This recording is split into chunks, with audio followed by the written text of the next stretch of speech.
Je veux que vous tourniez dans votre Bible juste un passage très important, Luc 9. Mettons cela en perspective ici. Nous comprenons tous que c'est Jésus, c'est son évangile, sa mort et sa résurrection. Mais quels sont les termes par lesquels on embrasse cela? Luc 9, 23. Jésus leur disait à tous, c'est ce genre de personnes, appelées disciples de Jésus, qui sont partout dans le spectre. Il leur dit, voici le point de clarification. Si quelqu'un veut venir après moi, d'accord, vous voulez me suivre, qu'il renonce à lui-même, qu'il se charge de sa croix chaque jour et qu'il me suive. La croix agresse votre sensibilité émotionnelle. Alors la croix se heurte à votre orgueil intellectuel, puis elle écrase votre volonté autodéterminée. Vous voulez être chrétien, n'est-ce pas? C'est la fin de vous. Vous avez terminé. Essayez de vendre ça. Et ce n'est pas l'évangile de l'épanouissement personnel, c'est l'évangile de l'abnégation. Il ne s'agit pas de devenir tout ce que vous voulez être. C'est votre propre fin. La dépravation ici, vraiment très importante. Si quelqu'un veut venir après moi, qu'il renonce à lui-même. Arnesasto est un verbe grec utilisé pour se nier. C'est un mot très fort. Cela signifie renier ou refuser l'association avec. Vous voulez venir à moi? Refusez toute autre association avec vous-même. C'est ce qu'il dit. Littéralement, renie-toi. Il ne s'agit pas de peaufiner votre vie pour vous permettre d'avoir plus de succès et de frapper plus de coups. C'est à peu près votre fin.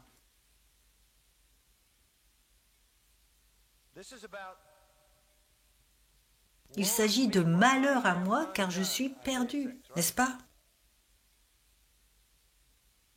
C'est l'attitude de la béatitude. Heureux sont les faibles en esprit, pleurant sur leurs péchés, doux sur leurs conditions, affamés spirituellement et affamés d'une justice qu'ils n'ont pas. C'est Philippiens 3. C'est Paul qui dit « J'ai passé toute ma vie jusqu'à présent à accumuler toutes ces choses dans la colonne gain. » Vous savez, je suis la nation d'Israël. Point. De la tribu de Benjamin. Point. Je les accumule. Hébreux des Hébreux, cachère jusqu'à la moelle, zélé pour la loi, irréprochable vis-à-vis du public. Et il a dit que tout cela était pour moi un gain jusqu'à ce que je voie Christ, et ensuite tout n'était que du fumier.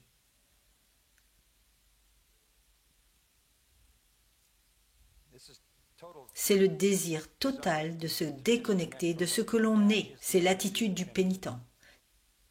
C'est Luc 18 où vous ne levez pas les yeux. Il suffit de baisser les yeux, de frapper sa poitrine et de crier pour que Dieu soit miséricordieux envers un si misérable pécheur. C'est l'homme qui rentre chez lui justifié. Il ne s'agit pas d'épanouissement personnel. Il s'agit d'auto-suicide. Permettez-moi d'apprendre par paradoxe que le chemin vers le bas est le chemin vers le haut, qu'être bas, c'est être haut, que le cœur brisé est le cœur guéri, que l'esprit contrit est l'esprit réjouissant, que l'âme repentante est l'âme triomphante, que ne rien avoir, c'est tout posséder, que porter la croix, c'est porter la couronne, que tout abandonner, c'est tout recevoir. C'est la prière. Seigneur, laisse-moi trouver ta lumière dans mes ténèbres, ta joie dans mon chagrin, ta grâce dans mon péché, ta richesse dans ma pauvreté, ta gloire dans mon humiliation, ta vie dans ma mort. C'est une chose difficile à accepter. La croix heurte ma sensibilité émotionnelle. Elle s'écrase sur ma fierté intellectuelle et efface toute sagesse humaine. Puis elle attaque ma volonté d'autodétermination et tous mes plans, rêves, projets, espoirs et ambitions. Elle les anéantit et dit « Tombe à mes pieds et renie-toi ».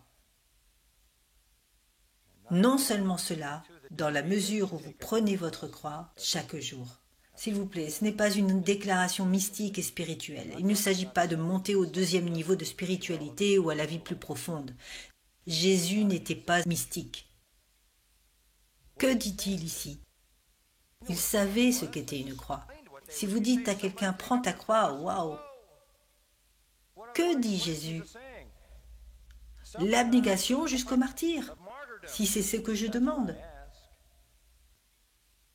Tu veux dire que tu ne veux pas, tu sais, me donner quelque chose pour arranger ma vie? Ce que tu veux que je fasse, c'est te donner toute ma vie? Maintenant, vous l'obtenez. Maintenant, vous l'obtenez.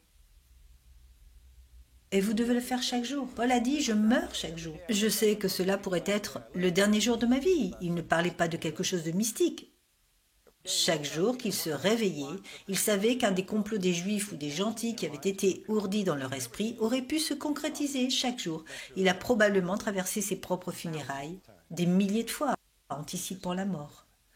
C'est un mode de vie que vous êtes prêt à mourir. Une fois que vous donnez l'évangile à quelqu'un, donnez-lui le même message que Jésus lui a donné. Et s'il se détourne comme le riche et le jeune dirigeant, alors il n'est pas assez désespéré, n'est-ce pas? C'est dur à croire. C'est dur à croire. Versets 24 et 25 de Luc 9. Celui qui veut sauver sa vie doit quoi? Cela ne veut pas dire que vous en donnez un peu. Vous l'abandonnez. Vous voulez être dans le royaume. C'est la fin de vous. C'est fini. Vous avez terminé. L'histoire est terminée. Mais celui qui perd sa vie à cause de moi, c'est lui qui la sauvera. Combien cela vaut-il? Quel profit a-t-il s'il perd son âme? Ou, comme il dit dans l'autre évangile, sa propre âme. Luther avait compris. Vous savez, je continue d'être étonné de ce qu'il a compris. Luther, en 1517, a mis ses 95 thèses sur la porte de l'Église. Et la quatrième de ses affirmations protestataires vous a peut-être échappé ou vous l'avez oublié. La quatrième de ces affirmations protestataires était qu'un cœur pénitent se caractérise par la haine de soi. Voici une citation. Ainsi la pénitence demeure, tandis que la haine de soi demeure. À savoir, jusqu'à l'entrée dans le royaume des cieux. Vous savez, si vous venez dans le royaume, vous venez avec une attitude qui dit « Je ne veux plus jamais être associé à moi ». Et même lorsque vous serez sauvé, vous aurez une mesure de cette même haine de vous-même afin que vous compreniez exactement ce que Paul a dit quand il a dit « Ô misérable homme que je suis ». Et quand je pense au paradis, je ne pense pas à « Oh, des rues en or, une perle, une grosse perle, c'est beau ». Non, je pense à me débarrasser de la misère.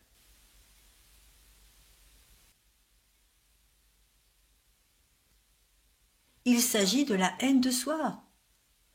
Vous voulez être chrétien, n'est-ce pas? C'est dur. Cela va à l'encontre de vos penchants naturels. Cela va à l'encontre de vos émotions naturelles. Cela va à l'encontre de votre intellect naturel. Cela va à l'encontre de votre volonté naturelle. L'autosuicide est à l'opposé du message de bien-être, n'est-ce pas? Vous venez à Jésus et vous obtenez tout ce que vous voulez? Qu'est-ce que c'est? Vous dites, eh bien, n'est-ce pas un verset isolé ici? Êtes-vous sûr qu'il y a certain équilibre ici? Eh bien, laissez-moi vous en montrer d'autres. Un seul me suffirait. Ceci est, après tout, la parole de Dieu. Combien de fois doit-il le dire avant que nous l'obtenions?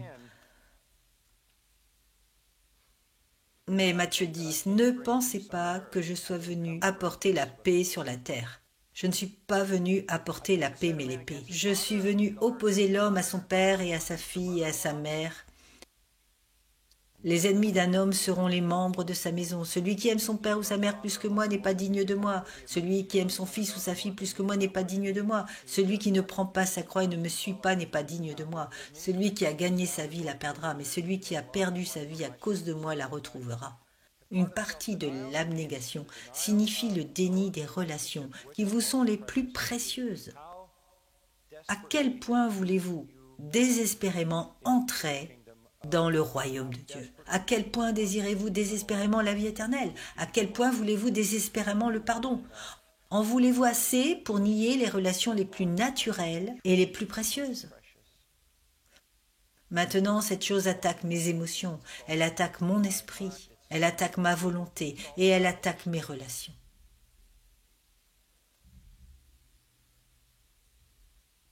Et cela pourrait même attaquer votre économie. Dans Marc chapitre 10, juste pour revenir sur ce que j'ai commenté il y a 1 minute, le jeune dirigeant riche. Vous connaissez l'histoire, eh bien vous pouvez lire dans Matthieu 19. Jésus a dit au jeune homme, alors tu veux la vie éternelle? Eh bien parlons d'autre chose avant de parler de cela. Parlons du péché. Et bien sûr, il n'admettra pas qu'il a péché. J'ai gardé tous ses commandements. Et puis bien sûr, Jésus a suivi cela en disant, eh bien parlons d'autorité. Parlons de ce qui est responsable, parlons d'abnégation. Prends tout ton argent et donne-le aux pauvres. Il ne renierait pas sa propre justice. Il ne renierait pas ses biens. Et il est parti aussi perdu que lorsqu'il s'est présenté, même s'il a posé la bonne question. C'est dans Luc 9 et le verset 57. Une partie très familière. Cet homme arrive et dit à Jésus, « Je te suivrai partout où tu iras. » Jésus dit, « Eh bien, je ne vais pas au Ritz, au Carlton. Les renards ont des trous, les oiseaux du ciel ont des nids, mais le Fils de l'homme n'a nulle part où reposer sa tête. » Cela ne sonne pas très bien. Je suis vraiment intéressé et je voudrais te suivre. Eh bien, tu dois savoir, tu vas devoir sacrifier un endroit confortable pour vivre et je n'ai rien à t'offrir de choses matérielles. Il a dit à un autre, « Suivez-moi. » Et il a dit, « Permettez-moi d'abord d'aller enterrer mon père. » Pourquoi a-t-il dit cela? Son père n'était pas mort.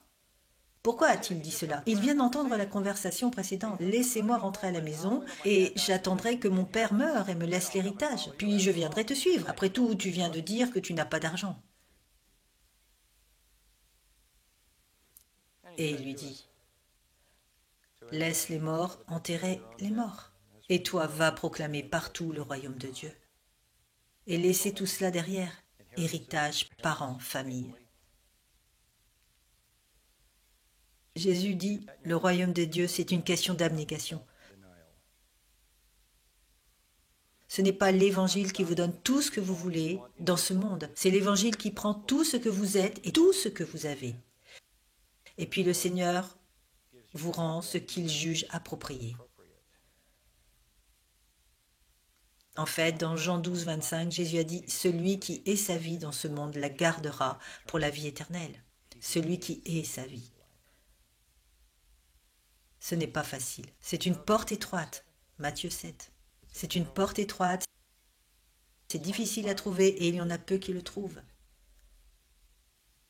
Luc 13, c'est une déclaration si significative. Luc 13, 24, 25.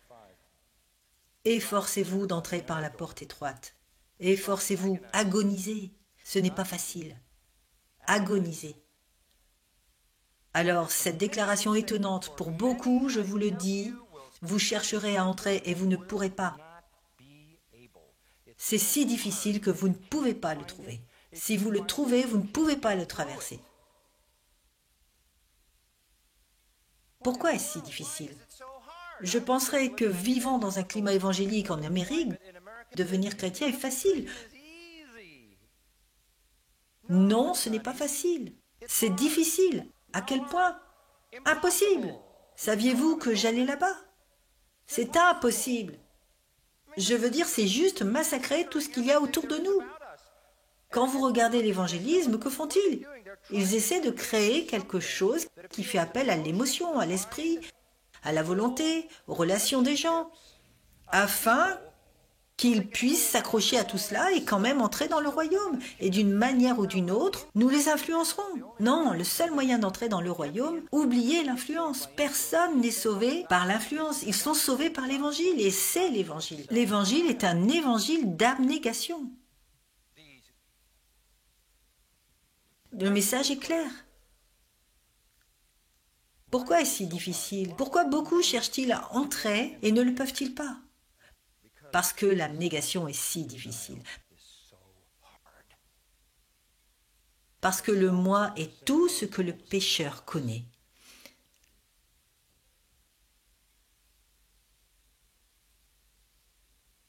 Et tout ce que le pécheur aime. Vous dites, cela pourrait décourager l'évangélisation personnelle. Samedi, c'est demain. Si vous n'êtes pas ici demain pour entendre la suite, que Dieu ait pitié de notre âme ratatinée, permettez-moi de conclure avec ceci. Matthieu 13. Un homme voit un trésor dans un champ. Jésus a dit qu'il vendait tout pour l'acheter. Un homme voit une perle de grand prix, vend tout pour l'acheter. C'est de cela dont nous parlons. La singularité de l'Évangile. Non seulement il s'agit de Christ et de Christ seul, et nous le savons. Non seulement c'est cet Évangile exclusif, il n'y a de salut dans aucun autre. Pas de salut en dehors de Christ. Non seulement c'est cet Évangile exclusif, mais c'est la singularité de ce renoncement total et de cette soumission au Christ de cet Évangile.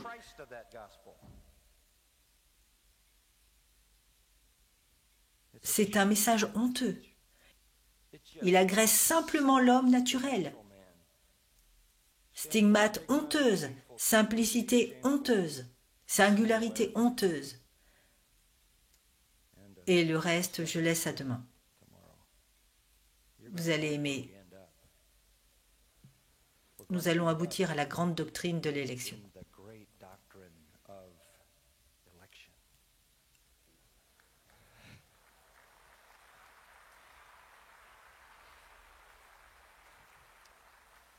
Priez avec moi. Père, nous te remercions pour la parole merveilleuse et puissante.